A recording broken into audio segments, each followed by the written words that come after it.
Hello and welcome back to Restore Planet Podcast with me, your host Jack Cole. So today I'm joined by Andy Lester from A Rocha UK, who's going to talk to us a little bit about sort of the more spiritual side of conservation. So Andy, welcome. I'd like to Thanks, start by Jack. telling us a little bit about A Rocha, how it all started. Yeah, thank you very much. So A Rocha's been going a number of years, and it's actually the name A Rocha comes from our first field study centre in Portugal. And it means the rock in Portuguese. It's not got any specific spiritual connotations. It sounds like a verse out of the Bible, but it's actually the name of the first headland that the field study centre was built around. So it started in Portugal with a couple who were based in Liverpool, moving out to work in the Algarve, so it's on the south coast there. And Mhm. since then, it's spread as a global movement. And I'm the head of conservation at A Rocha UK, which covers the British Isles, but anything with a UK flag on it. So it includes Crown dependencies and overseas territories as well. And we've been operating out of the UK now for about 25 years, so been around a while. And our main focus is the churches. We're focused on engaging, equipping, inspiring those who are part of the church scene to get involved in nature conservation, in protecting against biodiversity loss, and in resilience against climate change. So those are our key areas of interest, and that's our main area of work. Great. And tell us a little bit about your personal background, your sort of motivation and how you got into this work. Yeah, so I've been working with A Rocha now for over 12 years, the longest I've been in any organization. But for me, it's very much a calling rather than just a job. And many of your listeners will be able to identify with that, I'm sure. This sense that when you work in the environment sector, you're doing so because you have an absolute passion. I share one of my earliest memories with Chris Packham, who I believe had a similar memory, and that is my earliest memories is being in a cot, is a pushchair outside, and a ladybird landed on the handle. And I had a toy tractor that had batteries in it, and I thought that ladybirds must work the same way. So I quietly pulled the ladybird apart to try and find the battery. And of course, it died on me. And I remember feeling absolutely mortified that I had killed something. I wasn't quite sure what it was I'd killed. So, right back to very, very early days, I have memories of nature, albeit my first one wasn't the happiest. But from the age of 9, I developed a real passion for the outdoors and the environment. I grew up in a conference centre in Cheshire, and so as a 5, 6, 7, 8-year-old kid, I was surrounded by 100 acres of farmland and woodland, and allowed to go wandering off. Which in these day and age, the idea of a kid aged 6 wandering off into farmland and woodlands probably not seen as such a good idea, but for me it was liberating, and it probably explains why both my wife and my mother had said I'm quite a rebel. Don't stick by the rules. I more recently, I mean, I've climbed the usual sort of corporate ladder, went into business development and business management for a number of years, then back into the environment, got my first degree in environmental management with a background in agriculture, sustainable farming systems and climate, and then did my master's at Bournemouth University in green economy and global leadership, and moved to Marwell Zoo, where I worked in the development area, so helping develop new enclosures, new exhibits, work with people on sort of corporate hospitality and development. And then I am now here leading the conservation program for this national charity. So yeah, so tell us a little bit about the situations that people who work for a Rocha would encounter in terms of conservation. Is it a mixture, given climates Mhm. all over the globe, or is it something a little bit more specific within the church and religious context that people experience? So no, and we cover partnerships that are involved in absolutely every habitat group that you could imagine across the UK. So we run one of our programs is called Partners in Action. And currently it's a network of 40 organizations right around the UK that are actively engaged in practical nature conservation. It's from a half-acre urban farm in Southampton all the way through to a 1,000-acre estate and lots of other things in between. But it includes marine environments, upland environments, wetlands, farmlands, inner city urban areas. So we're not precious about what habitats and species we're engaged with. And we're also active on the Isle of Man in Northern Ireland and the west coast of Scotland and in some of the overseas territories as well, such as St Helena.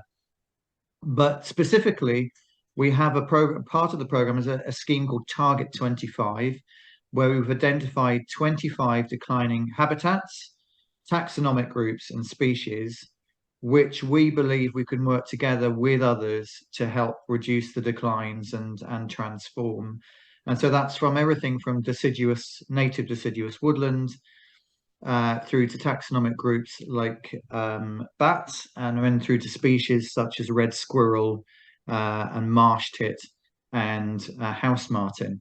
So we find that partners will either jump at helping us manage habitats, or they'll focus more on a species angle, particularly if it's conference centre, they'll want to put up house martin boxes or swift boxes and play their part. So yeah, that is in a nutshell. We are absolutely relaxed about where we go in. I think the unique part is that we are specifically engaging with organisations that would describe themselves as having a Christian underpinning. And so that may be cathedral spaces, it may be big landholders, it may be major conference and retreat centres, it may be small urban community projects. But all of them would at somewhere on their journey identify with their personal faith as being a reason, a motivator for doing the work that they're doing. So could you unpack that a little bit, sort of the connection between sort of Christianity or wider spirituality and conservation? Yeah, I think the starting point, I think we have to be quite upfront here, is that the church for many, many years was playing catch up. So there are a lot of very good conservation organisations in the UK, which are still excellent, and we're very closely connected with, who really spearheaded change. The RSPB obviously being one, the Wildlife Trusts being another. And when I first came to A Rocha, I remember sitting down with the then chief exec of the RSPB, and he said to me, "Oh, you better tell me who you are, because I've never heard of you. I've got no idea who you are. I didn't even realise there was an organisation that connected conservation and faith." And so I tried to explain to him some of my motivation, or our motivation, and at the heart of it is a belief that this is not our planet, it's God's planet, that he is creator.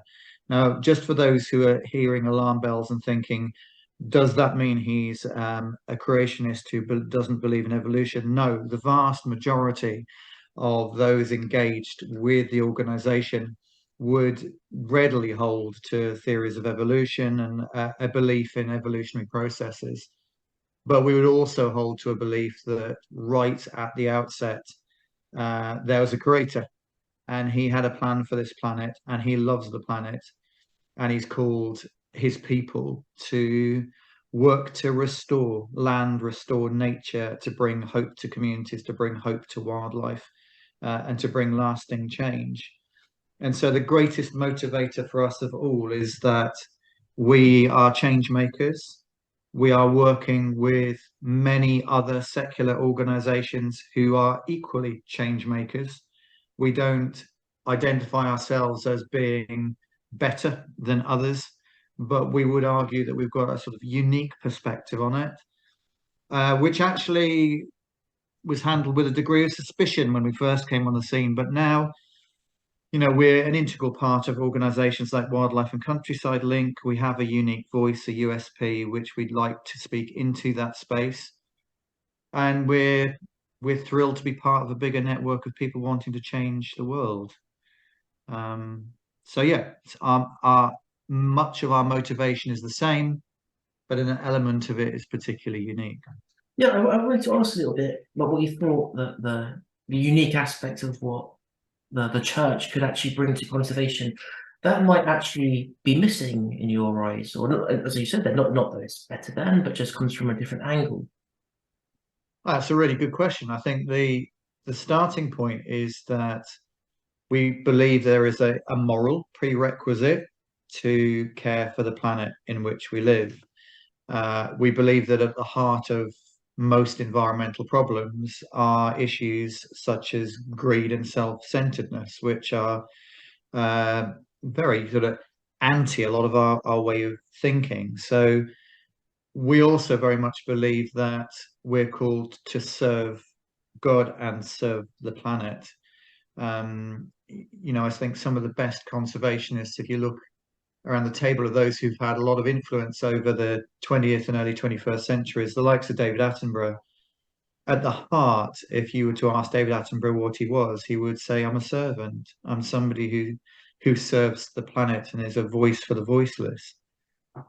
I think the intention of the church has always been to be a voice for the voiceless, to be an advocate for those that haven't got a voice. And there's a verse in scripture which talks about the fact that creation is groaning and waiting for liberation. What does that mean? It means that we are living in a season where we see biodiversity in profound trouble, where we see one species going extinct potentially every 10 minutes, where we see landscapes destroyed by broken farming and urban systems and by pollution. Uh, and into that space, we're called to make a difference, to bring about change, to bring about restoration, and to bring about hope. And at the heart of the message of the gospel is a message of hope, of transformation, of eternal life. Um, so I think for us it's absolutely key that however awful things may be, however tough people find it out there, it's not too late.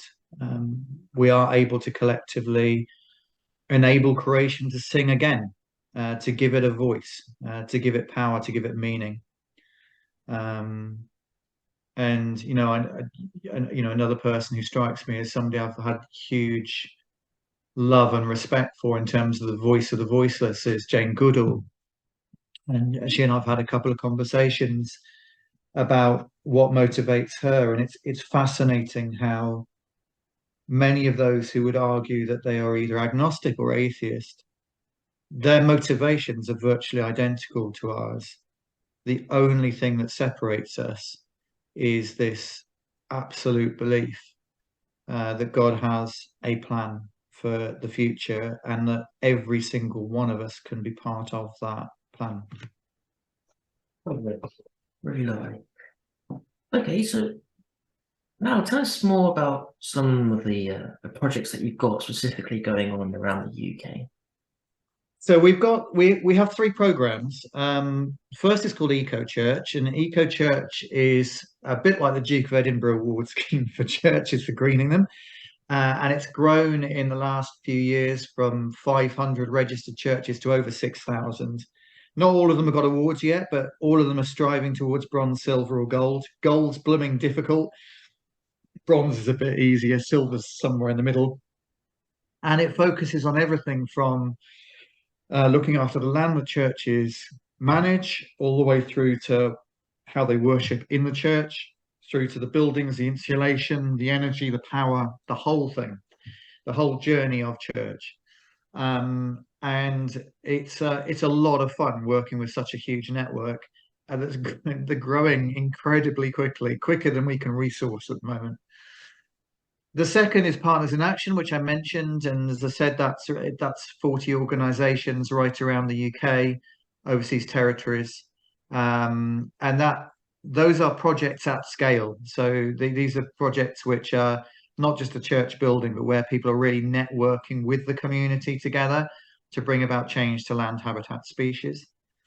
And then we also have an online program called Wild Christian, which is specifically geared at a younger audience, and it's free, but it's a social media platform, enables people to go on and they get regular top tips about actions that they can take for nature in their church, in their community, in their workplace, in their home.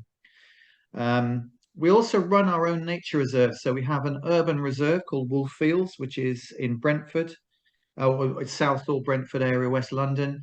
And then we have a second project called Foxearth Meadows, which is on the Essex-Suffolk border.